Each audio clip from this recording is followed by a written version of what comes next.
विराट कोहली नहीं दे पाए देश को जीत का नजराना और हार के बाद एक के बाद आने लगे सामने कई बहाना। नमस्कार, आप देख रहे हैं हमारी ये खास पेशकश और मैं हूं राजीव मिश्रा। आज बात करेंगे साउथहैम्पटन में मिली हार की और इस हार के पीछे की बड़ी वजहों के बारे में बात करेंगे। साथ ही विराट कोहली का रटा रटाया फॉर्मूला एक बार फिर फेल होता नजर आया आईसीसी टूर्नामेंट्स में।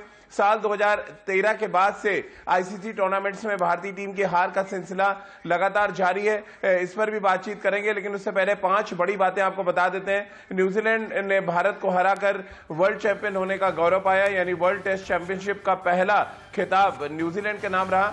इसके अलावा कप्तान विराट कोहली की बात करें तो विराट कोहली एक अलग तरीके का एक्सक्यूज देते नजर आए मैच हारने के बाद, और उनका साफ ये कहना था कि वो इसी तरह की क्रिकेट खेलते रहेंगे।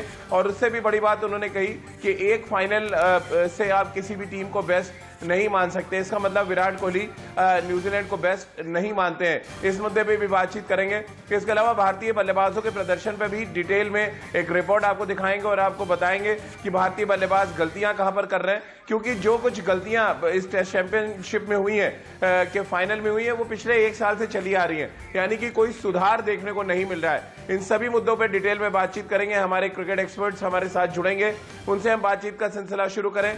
उससे पहले एक रिपोर्ट आपको दिखाते हैं और इस रिपोर्ट को देखकर आपको अंदाजा लग जाएगा कि अक्सर जो कहते हैं फलदार वृक्ष होते हैं वो जितना झुक जाए उतना ही बेहतर होता है, लेकिन हमारे कप्तान है जो झुकने का नाम नहीं ले रहे हैं, या यूं कह सकते हैं कि विराट है कि मानता नहीं। अब क्या कुछ विराट मानने को तैयार नहीं है, क्या कुछ गलतियां उन्होंने की जिसको वो एक्सेप्ट करके शायद मामले को रफा दफा कर सकते थे, लेकिन एक तरह से वो रिजिड हो गए और उनका ये कहना है जो कुछ फैसले उन्होंने लिए वो बिल्कुल सही थे। इन सभी मुद्दों पर डिटेल में हमारी ये रिपोर्ट देखिए और उसके बाद हम इस चर्चा को आगे बढ़ाते हैं। बयान लग रहा है कप्तान विराट कोहली का। उनका ये मानना है कि एक फाइनल मैच से आप किसी भी टीम को बेस्ट नहीं मान सकते, तो फिर जो 50 ओवर का वर्ल्ड कप होता है उसमें भी 3 मैच होने चाहिए। T20 वर्ल्ड कप होता है उसमें भी 2 या 3 मैचों की सीरीज करा देनी चाहिए। अब फाइनल मैच तो फाइनल मैच है और फाइनल मैच को आप 3 मैचों की या 5 मैचों की सीरीज नहीं बना सकते। अब क्योंकि आप हार गए तो आपको एक्सेप्ट करना पड़ेगा ग्रेसफुली कि न्यूजीलैंड ने आपसे अच्छी क्रिकेट खेली इसलिए आप हार गए। अब सवाल ये कौन सा तर्क है? हार गए ठीक है, आप उसको ग्रेसफुली एक्सेप्ट करें कि न्यूजीलैंड ने कंडीशंस का ज्यादा अच्छा फायदा उठाया, ज्यादा बेहतर कॉम्बिनेशन खिलाया, इसलिए वो ये मुकाबला जीते। ये कहना कि एक फाइनल से कोई भी टीम बेस्ट नहीं होती, ये तो सीधा संकेत है कि न्यूजीलैंड की टीम को विराट कोहली बेस्ट नहीं मानते। देखिए राजीव, सबसे पहले तो आपको ग्रेसफुली एक्सेप्ट करना पड़ेगा कि न्यूजीलैंड इस टेस्ट मैच, ये जो फाइनल मैच हुआ है वर्ल्ड टेस्ट चैंपियनशिप, उसमें वो अच्छा खेली हमारी टीम से। अगर आप ये एक्सेप्ट कर लेंगे तब आगे चलकर आप इश्यूज को एड्रेस करेंगे। जो तर्क है जो विराट कोहली रवि शास्त्री ने दिया है कि बेस्ट ऑफ 3 फाइनल्स सही प्लेटफॉर्म होगा ये चेक करने का, वो आर्गुमेंट है, वो किसी और दिन के लिए, वो डिस्कशन जो है कहीं किसी और प्लेटफॉर्म के लिए, यहाँ पर इस प्लेटफॉर्म के लिए नहीं है। यहाँ पर आपको ये तो पहले एक्सेप्ट करना होगा कि हम खराब खेले, इसी वजह से हम हारे। आप जितनी भी बातें कर लें, चाहे आप जितने भी आप एक्सक्यूजेज सामने लेकर आए, पर उसका कोई मायने नहीं है जब तक कि आप इन सभी बातों को मानेंगे नहीं कि आपने खराब खेला, इसी वजह से ये टेस्ट मैच हारे हैं।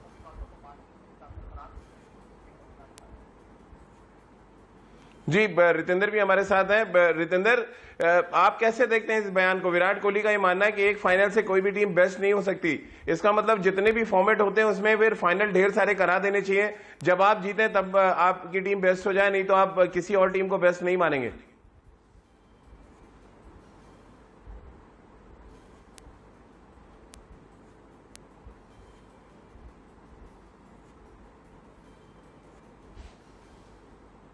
अगर गलतियां आप खुद में ढूंढते हैं, उसको एक्सेप्ट करते हैं, तो आप आगे बढ़ते हैं। तो हमें छोटे होते एज अ किड यही सिखाया जाता था, अपनी गलतियों से सीखें। तो मुझे लगता है यहाँ पे कहीं ना कहीं one has to accept the defeat gracefully. Saba ने बहुत अच्छी बात की है। आई थिंक ये hit nail on the head. अगर आप फाइनल ज्यादा करने की बात करें, सीरीज की बात करें, राजीव आपने कहा फिर तो वर्ल्ड कप फाइनल भी 3 मैच का होना चाहिए, T20 वर्ल्ड कप फाइनल भी 3 मैच का होना चाहिए। लेकिन ये सब बातें एक अलग प्लेटफॉर्म की हैं, आर्गूमेंट वाली बातें बाद में होता है, होती रहेंगी। लेकिन आपने क्या किया? ये जो मैच 6 दिन का मैच, जो कर्टेड मैच था, पूरा मैच नहीं हुआ है और फिर भी भारतीय टीम हार गई है। तो यहाँ पे अपने आप को इंट्रोस्पेक्ट करना होगा अगर आप आगे बढ़ना चाहते हैं।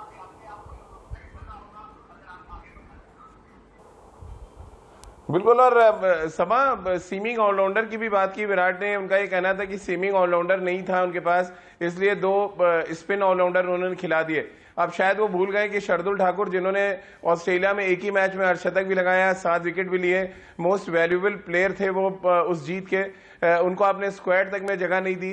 ये इस बार ये क्या गले के नीचे आपके उतर रही है कि फेवरिज्म ज्यादा हो रहा है बनस्पत इसके कि कंडीशंस के हिसाब से आप क्या सही टीम खिलाने की रणनीति बना रहे हैं? ये तो बिल्कुल एक अजीब सा एक बयान है कि अगर आपके पास सीमर नहीं है तो आप स्पिनर खिला देंगे। हाँ राजीव, और फिर शार्दुल ठाकुर का प्रदर्शन कितना अच्छा रहा था ऑस्ट्रेलिया में। देखिए, रिसोर्सेज की बात हम लोग लंबे समय तक कर सकते हैं, किसको खेलना चाहिए था, किसको नहीं खेलना चाहिए था, वो अलग बात है। पर मेरा ये मानना है कि आप जिस 11 के साथ मैदान में उतरे, उस 11 ने अपने हिसाब से परफॉर्म किया कि नहीं। यहाँ पर आप गेंदबाजी को कितना दोष देंगे? अगर अगर कोई दोषी है तो वो है भारत की बल्लेबाजी। दोनों पारी में आपने एक पारी में 217 रन बनाए, दूसरी पारी में आपसे 170 रन बनाए। आपके जो टॉप क्वालिटी के जो प्लेयर्स, उन्होंने रन बनाए नहीं। फिर आप टेस्ट मैच कैसे जीतेंगे? खास करके वो भी फाइनल मैच, वो भी एक न्यूजीलैंड पेस बॉलिंग अटैक के सामने जो इतने अच्छे फॉर्म में है। तो मुझे लगता है कि बहुत जरूरी है कि जो कोर इश्यूज हैं, जो कोर मुद्दा है जिसकी वजह से हम हारे हैं, उसको आप एड्रेस कीजिए, ना कि वो जो जी अलग प्रकार की चीजें जो जो सामने आ रही है, इन सब बातों पर चर्चा करने से कोई फायदा नहीं है। और इसके पहले भी कई बार हो चुका है इस तरह की बातें, इसका कोई लाभ नहीं है राजीव। और एक और बात है, मैंने किसी भी कप्तान को, किसी भी हारने वाले कप्तान को एक बड़े फाइनल के बाद ये कहते हुए नहीं देखा है कि ये वन ऑफ जो मैच हुआ है इसका महत्व नहीं है, यहाँ पर 3 मैच होने चाहिए थे या 5 मैच की सीरीज होनी चाहिए थी। और इस तरह की बातें टेस्ट मैच शुरू होने के पहले ही हो गई थी। रवि शास्त्री ने भी ये बात कही, विराट कोहली ने भी ये बात कही। मैं यहाँ पर ये सवाल उठाना चाहता हूँ, क्या ये टीम मैनेजमेंट का इशू है? क्या ये बीसीसीआई का इशू नहीं है? ये सारी बातें तो बीसीसीआई डिसाइड कर रही है ना कि 3 मैच को होना चाहिए, फिर वन ऑफ फाइनल होना चाहिए। यहाँ से टीम मैनेजमेंट कब से ये कहना शुरू कर दिया कि भाई 3 मैच की सीरीज होनी चाहिए या फिर 1 मैच ही होनी चाहिए?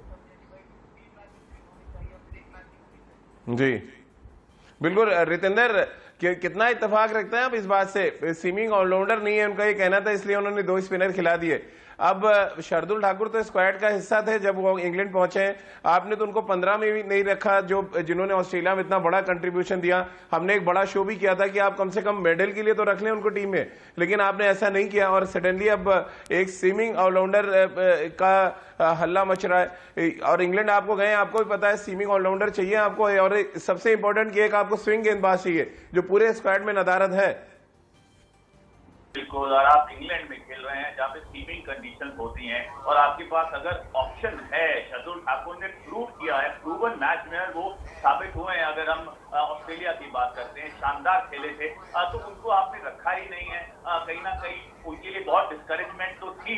लेकिन अगर आप हॉर्सेस और कोर्सेस की बात करते हैं, उनका टीम में 11 में होना तय नजर आ रहा था। साउथहैम्पटन की कंडीशन अगर आप उनको रखते, 11 में खिलाते, शायद तस्वीर और होती। लेकिन फिर मैं साबा से, आज का दिन है साबा से एग्री करने वाला। शायद साबा ने बिल्कुल ठीक कहा है, 11 ने क्या किया है। अगर हम बैटिंग की बात करें रजीव, आप स्कोर कार्ड उठाइए और हम सब बात करते हैं। जब आप आंखें जमा लेते हैं, आपको टीम के लिए अपने 30 रन आपने बना लिए, टीम के लिए 130 बनाने होंगे। ऐसा किसी ने नहीं किया है। पुजारा की बात करें, जी चलिए, बैटिंग पर भी बात करना बहुत जरूरी है सभा। तो चलिए रितेंद्र और सभा, आप हमारे साथ बने रहिए। विराट कोहली के स्टेटमेंट से हमने बातचीत कर ली और अब हम बात कर लेते हैं भारतीय बल्लेबाजों के प्रदर्शन के बारे में। बहुत ही लचर प्रदर्शन रहा, खासतौर से टेस्ट चैंपियनशिप के फाइनल में। पहली पारी में 217 रन और दूसरी पारी में हम 200 रनों का आंकड़ा भी पार नहीं कर पाए। और ऐसे में बड़ा सवाल यही उठता है कि अगर भारत के लोअर मिडिल ऑर्डर के बल्लेबाजों का प्रदर्शन हटा दें तो फिर हम कहां पर खड़े नजर आएंगे। ऑस्ट्रेलिया दौरा याद करें, जहां पर वाशिंगटन सुंदर और शार्दुल ठाकुर की बल्लेबाजी से हमने सीरीज जीता और फाइनल तक पहुंचने में बड़ा इंपॉर्टेंट रोल अदा किया इन दोनों खिलाड़ियों ने। वो दोनों खिलाड़ी स्क्वाड का हिस्सा नहीं थे और ऐसे में वाकई सवाल बड़ा खड़ा होता है कि चेतेश्वर पुजारा, अजिंक्य रहाणे, विराट कोहली, रोहित शर्मा जैसे बड़े नाम को लेकर अगर आप 200 रनों का आंकड़ा बार बार क्रॉस नहीं कर पाते तो फिर आपकी बल्लेबाजी में जरूर कुछ न कुछ प्रॉब्लम है। आप आंकड़ों के साथ हमारी ये रिपोर्ट देखिए, किस तरह से भारतीय बल्लेबाज आउट हुए फाइनल में और ये फाइनल फोबिया कैसे भारतीय बल्लेबाजों के सिर चढ़कर बोला, वो देखिए हमारी इस खास रिपोर्ट में। सभा, बैटिंग पे इसलिए मैं एक रिएक्शन चाह रहा हूं कि पिछले 1 साल से हमारे कोई भी बल्लेबाज ने 500 रन भी नहीं बनाए टेस्ट क्रिकेट में। शतकों का अगर हम कॉलम देखने जाएं तो वहां पर भी सूखा नजर आता है, ओवरसीज खास तौर से। कैसे आप देखते हैं जो हम भारतीय बल्लेबाजों को उनकी ताकत मानते हैं टीम की, लेकिन ये ताकत तो अक्सर कमजोरी में बदल जा रही है। अब इस पर कैसे ध्यान दिया जाएगा? और विराट का कहना है कि हम ऐसे ही खेलते रहेंगे, हम अपनी शैली को चेंज नहीं करेंगे। अब देखिए राजीव, आपको याद होगा 2011 विश्व कप जीतने के बाद धीरे धीरे करके बहुत बड़ा परिवर्तन आया था। एक दिवसीय टीम की यहाँ पर बात कर रहा हूँ, और 2013 में जब चैंपियंस ट्रॉफी हुआ था, जहाँ पर आप भी मौजूद थे, वहाँ पर एक नई टीम एक तरह से खेली थी। उस नई टीम ने लाजवाब प्रदर्शन किया था और हम पहली बार चैंपियंस ट्रॉफी जीते थे। मुझे लगता है कि आने वाले समय में जो 2 साल का साइकिल होने वाला है next round of test championship के लिए, वहाँ पर बहुत ज़रूरी है कि हमें फ्रेश ब्लड की ज़रूरत है इस टेस्ट टीम में भी। और मैं बात कर रहा हूँ अपने मिडिल ऑर्डर की। अब मुझे लगता है कि ज़रूरत हो गई है कि हमें जो युवा पीढ़ी है उसके प्लेयर्स आने चाहिए।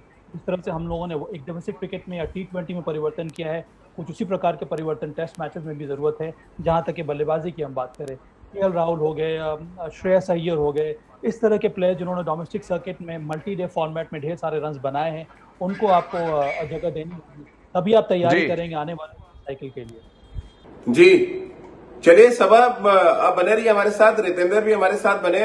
और रितेंद्र, पिछले 1 सालों से अगर हम भारतीय बल्लेबाजों का प्रदर्शन देखें तो वाकई बहुत निराशा होती है। अगर आपके लोअर ऑर्डर के रन हटा दे तो आप शायद क्वालिफाई भी नहीं कर पाते वर्ल्ड टेस्ट चैंपियनशिप के फाइनल के लिए। चेतेश्वर पुजारा की हम परफॉर्मेंस की बात कर लें, अजिंक्य रहाणे का अगर मेलबर्न में एक शतक हटा दे तो उनका क्या कंट्रीब्यूशन है। ऐसे जो भी या विराट कोहली के हम प्रदर्शन की बात कर लें पिछले 1 साल में, बल्लेबाजी का स्तर गिरा है, आपको लग रहा है? और खासतौर से ओवरसीज हम लगातार स्ट्रगल कर रहे हैं। ऑस्ट्रेलिया में भी अगर आप देख लें, शार्दुल ठाकुर, वॉशिंगटन सुंदर के रन नहीं होते तो हम शायद ऑस्ट्रेलिया दौरे पे भी हमारा सपना टूट जाता वर्ल्ड टेस्ट चैंपियनशिप का फाइनल खेलने का।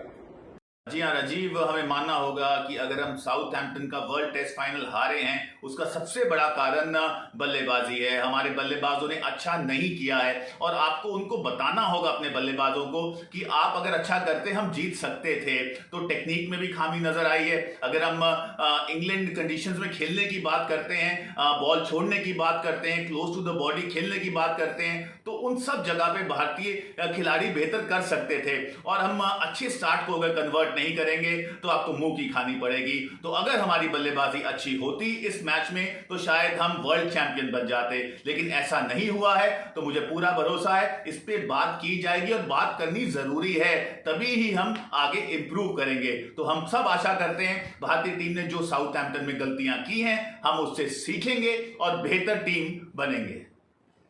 चलिए सभा, बहुत बहुत शुक्रिया आपका। रितेंद्र, आपका भी बहुत बहुत शुक्रिया हमारे साथ जुड़ने के लिए।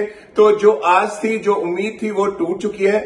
भारतीय टीम वर्ल्ड टेस्ट चैंपियनशिप का फाइनल हार चुकी है। और जो कहानी साल 2017 में हमने देखी, जो कहानी हमने साल 2019 में देखी, वही कहानी कुछ 2021 में भी नजर आई, जब भारतीय बल्लेबाजों के पास एक बड़ा मौका था अपनी टीम को चैंपियन बनाने का। तो ये बल्लेबाज न सिर्फ बगले ताकते नजर आए बल्कि औसत से नीचा प्रदर्शन किया। और इसी वजह से अगर आप देखें एक और फाइनल हमारे हाथ से निकल चुका है। तो चलिए, हमारे इस खास पेशकश में फिलहाल इतना ही।